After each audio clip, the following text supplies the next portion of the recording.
अगला प्रश्न है, मालवीय जी द्वारा आयोजित सम्मेलन सफल क्यों नहीं हो सका?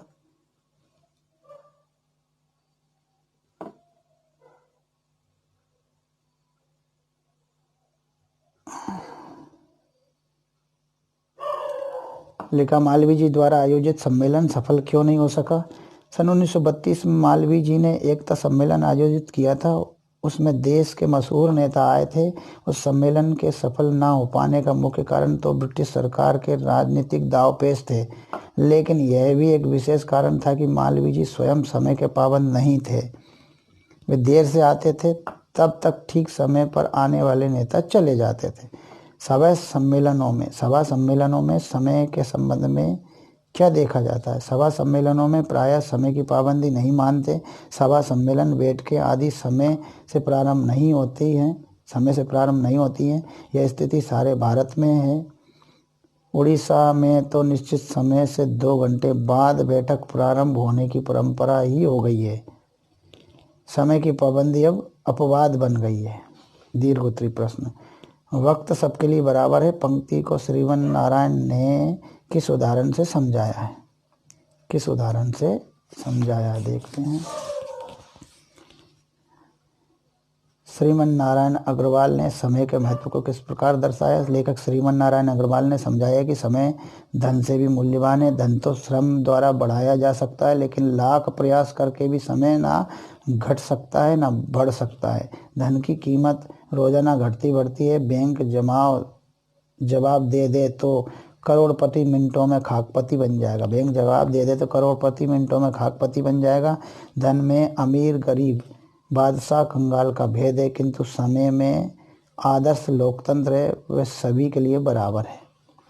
आगे जीवन में समय की पाबंदी के साथ साथ कुछ लचक रखना भी क्यों जरूरी है? समय का पाबंद होने के साथ साथ व्यक्ति को अन्य सभी के साथ भी मिलकर चलना चाहिए। समय की पाबंदी की सनक में मशीन बन जाना ठीक नहीं। अपनी समय की पाबंदी में कुछ लचक भी आवश्यक है। यदि ऐसा नहीं किया तो परिवारजनों, मित्रों, संबंधियों आदि को प्रसन्न नहीं रख पाएंगे। समय की पाबंदी में थोड़ी लचक रखकर मानसिक तनाव से भी बचा जा सकता है। आगे सबरी वाला पाठ। अति लघु उत्तरी प्रश्न, स्वागत का सुविधान से क्या आशय है? वन में विचरण करते हुए श्री राम सबरी की कुटिया पर पहुंच गए। उनके सुंदर स्वरूप का दर्शन करके प्रकृति ने अपना सारा भंडार उनके स्वागत हेतु सजा दिया। प्रकृति ने उनके स्वागत की उत्तम व्यवस्था कर दी। स्वागत का संविधान से यही आशय है। अगला प्रश्न है, सबरी के किस भाव को देखकर श्री राम हंस पड़े? राम और लक्ष्मण को अपनी कुटिया पर आया हुआ देखकर सबरी धन्य हो उठी। उसे उनके स्वागत की बेचैनी हो उठी। वह चिंतित हुई कि उनकी वंदना में क्या गीत सुनाए और उनकी आरती का सामान कहाँ से लाए। सबरी की इस व्याकुलता को देखकर श्री राम हंस पड़े। सबरी ने राम लक्ष्मण को खाने के लिए क्या दिया? जब श्री राम अपने भाई लक्ष्मण के साथ सबरी की कुटिया पर पधारे तो सबरी ने अपनी कुटिया में उनके खाने के लिए कुछ खोजा।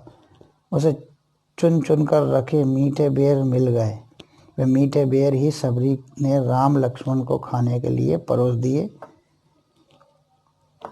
सबरी ने श्री राम लक्ष्मण का सत्कार कैसे किया? उसका मन भाव विभोर क्यों हो गया? श्री राम लक्ष्मण सबरी की कुटिया पर पधारे। उसने उनके बैठने के लिए स्वच्छ मृगशाला का आसन दे दिया।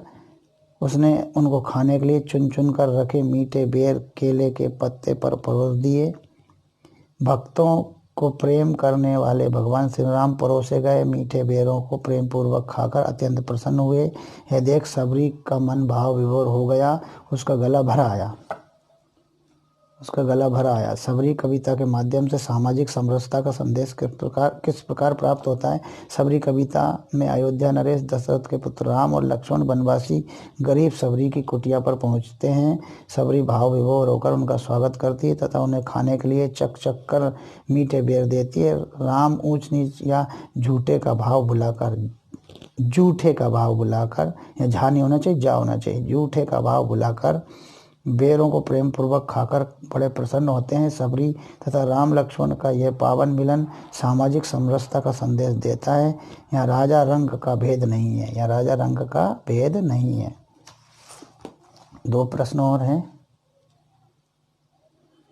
सबरी कविता में श्री राम की छवि का वर्णन किस रूप में किया गया है? सबरी कविता में श्री राम की छवि के वनवासी रूप का वर्णन किया गया है। श्री राम की छवि के वनवासी रूप का वर्णन किया गया है। राम का श्याम वर्ण है, उनके कमल के समान बड़े बड़े सुंदर नेत्र हैं, उनके सिर पर जटाओं का सुंदर मुकुट शोभायमान है, वे कंधे पर धनुष बाण और तरकस धारण किए हुए हैं, उनके लंबे और सुंदर हाथ हैं, वे करोड़ों सुंदरताओं से भी सुंदर हैं। इस तरह कवि ने वनवासी राम के भव्य रूप का अंकन सबरी कविता में किया है। फिर राम लक्ष्मण को अपनी कुटिया पर आया हुआ देखकर सबरी की क्या दशा हो गई। वन में विचरण करते हुए राम और लक्ष्मण सबरी की कुटिया पर पहुंच गए। दोनों भाइयों को आया हुआ देखकर और उन्हें पहचान कर सबरी धन्य हो गई। उनके स्वागत में क्या गीत गाए, आरती का सामान कहाँ से लाए आदि भावों के आने पर वे व्याकुल होने लगी। श्री राम और लक्ष्मण के दर्शन से उसके मन में आनंद का भाव उठने लगा, जिनके कारण उसकी वाणी रुंध गई। वह पैर पकड़कर उनके मुंह की ओर देखने लगी। चलिए माटी वाली ये और ले लेते हैं। माटी वाली के भरण पोषण का आधार क्या था? माटी वाली टिहरी के पास की एक निर्धन स्त्री थी। उसकी आमदनी का साधन मिट्टी थी। वह माटी की खदान से मिट्टी खोदकर घरों पर पहुंचाती थी। उसके बदले में मिलने वाले पैसों से ही उसका भरण पोषण होता था। माटी वाली को लोग क्यों पहचानते थे? टिहरी के सभी घरों में माटी वाली ही लाल मिट्टी पहुंचाती थी। वह शहर के सभी घरों को जानती थी। नगर के निवासी या किराएदार सभी उसे अच्छी तरह से पहचानते थे, क्योंकि टिहरी नगर में वह अकेली ही मिट्टी पहुंचाने वाली थी।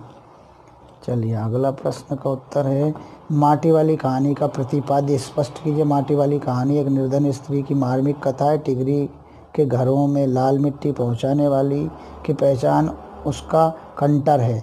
कंटर माने वो टीन का डिब्बा। वह व्यस्त रहकर भी स्वाभिमान के साथ पेट भरती है। उसके पास ना आवास है, ना खान पान की व्यवस्था है, फिर भी वह अपना दुखड़ा किसी के सामने नहीं रोती। इस कहानी का मूल प्रतिपाद्य कष्टों के बीच भी स्वाभिमान से जीवन जीने का संदेश देता है। स्वाभिमान से जीवन जीने का संदेश देता है। टिहरी शहर में आपाधापी क्यों मची थी? टिहरी बांध की 2 सुरंगों को बंद कर दिया गया था। इसके कारण शहर में पानी भरना प्रारंभ हो गया था। सभी सुरक्षित स्थानों की ओर भाग रहे थे, इसलिए टिहरी शहर में आपाधापी मची हुई थी। किस प्रकार जल संकट से बचा जाए, स्वयं को बचाने का प्रयत्न भागदौड़ के लिए विवश कर रहा था। स्वयं को बचाने का प्रयत्न भागदौड़ के लिए विवश कर रहा था। अगला प्रश्न है, टिहरी गांव में माटी वाली का रहना जरूरी क्यों था? माटी वाली के पास कहीं भी कोई भी घर नहीं था, ना घर बनाने की कोई ज़मीन ही उसके पास थी। टिहरी शहर में रहने के लिए उसके पास रुपए नहीं थे। घर का किराया और शहर में रहने को पैसा कहाँ से लाती? अतः गांव के जमींदार की जगह में झोपड़ी बनाकर रहती थी। उसके साथ उसका बुढ़ा भी था जो उसी झोपड़ी में रहता था। इस तरह माटी वाली का गांव में रहना जरूरी था। चलिए,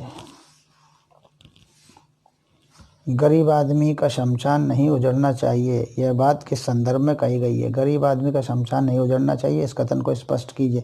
टिहरी बांध की 2 सुरंगें बंद कर दी गईं तो शहर में पानी भरने लगा। सभी को अपने प्राण बचाने की चिंता हुई। सभी ओर आपाधापी मचने लगी।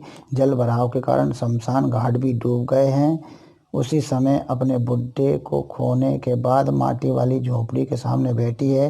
वह बहुत दुखी है। इसी संदर्भ में वह प्रत्येक आने वाले से कहती है कि गरीब आदमी का शमशान नहीं उजड़ना चाहिए। इसमें स्पष्ट किया गया है कि गरीब आदमी उजड़ने पर बस नहीं पाता है। माटी वाली भाग्यवादी ना होकर कर्मठ है। कहानी के आधार पर समझाइए। माटी वाली का चरित्र चित्रण कीजिए। माटी वाली एक अभावग्रस्त निर्धन स्त्री है। वह टिहरी के पास के गांव में रहती है। उसके साथ उसका बुढ़ा भी रहता है। वह बहुत परिश्रमी है। सुबह ही घर से निकल जाती है तथा सारे दिन खदान से मिट्टी भर भर के घरों में पहुंचाती है। वह बहुत स्वाभिमानी स्त्री है। कमा कर खाती है, मांग कर नहीं।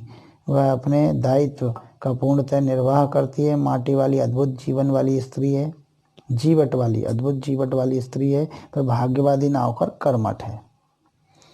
तो इस तरह से ये वीडियो हो गया।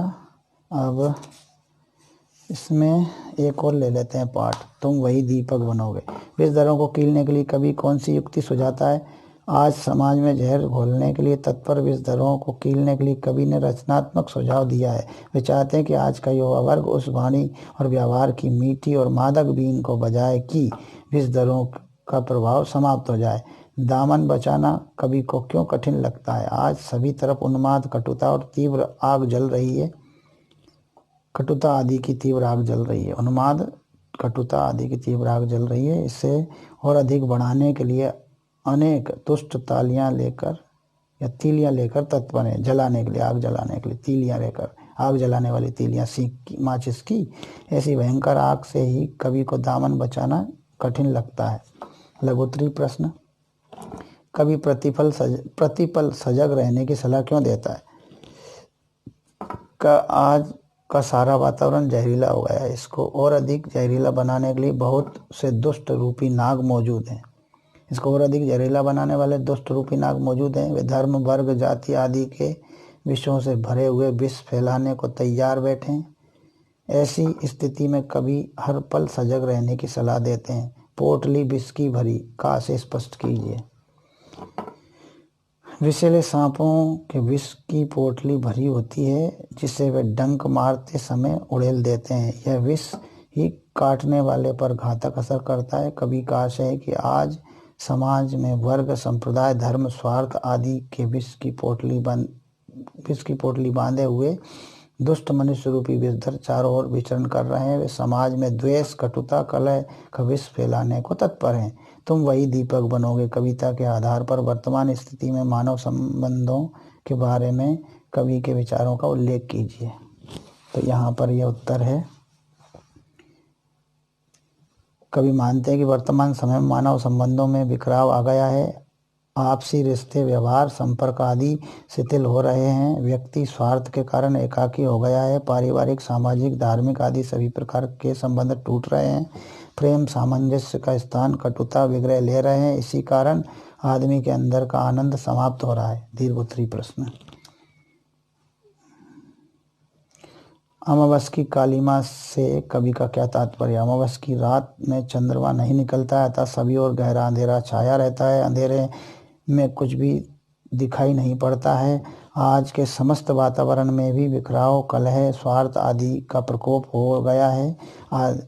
किसका बिखराव, कलह, स्वार्थ आदि का प्रकोप हो गया है? ये सभी के मन में फैले हैं।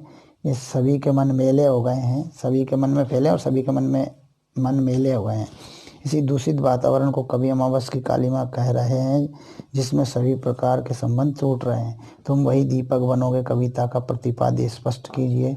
तुम वही दीपक बनोगे कविता में कवि ने युवा वर्ग को जागृत किया है। वे कहते हैं कि अंधकार में प्रकाश लाने वाले युवा समाज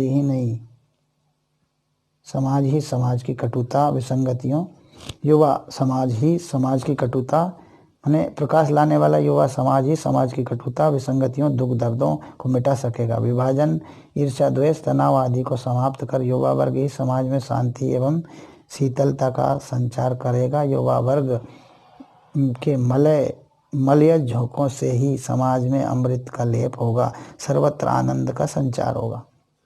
मलय झोंकों से ही समाज में अमृत का लेप होगा, सर्वत्र आनंद का संचार होगा। एक और प्रश्न है, जमाने के चलन को सुधारने के लिए कवि की युवाओं से क्या अपेक्षाएं हैं, क्या उम्मीदें? समय का प्रभाव है कि आदमी के अंदर द्वेष, कटुता, स्वार्थ आदि के भाव पनप रहे हैं। गाय के द्वेष, कटुता, स्वार्थ के भाव पनप रहे हैं। आदमी के अंदर भावात्मक संबंध समाप्त हो रहे हैं। भावनात्मक संबंध तो समाप्त हो रहे हैं। मनों में आपसी प्रेम भाव के स्थान पर नीरसता, रूखापन आ गए हैं।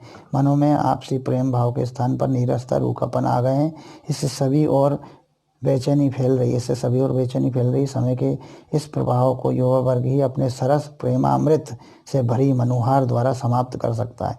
सरस और प्रेमामृत भरी मनुहार से समाप्त कर सकता है। युवा ही विनम्रता के साथ बुजुर्गों को मना सकते हैं, उनके मन में सरसता का संचार कर सकते हैं। तो इस तरह से ये वीडियो हो गया है 14-15 मिनट का। अगले वीडियो में मिल लेंगे। धन्यवाद।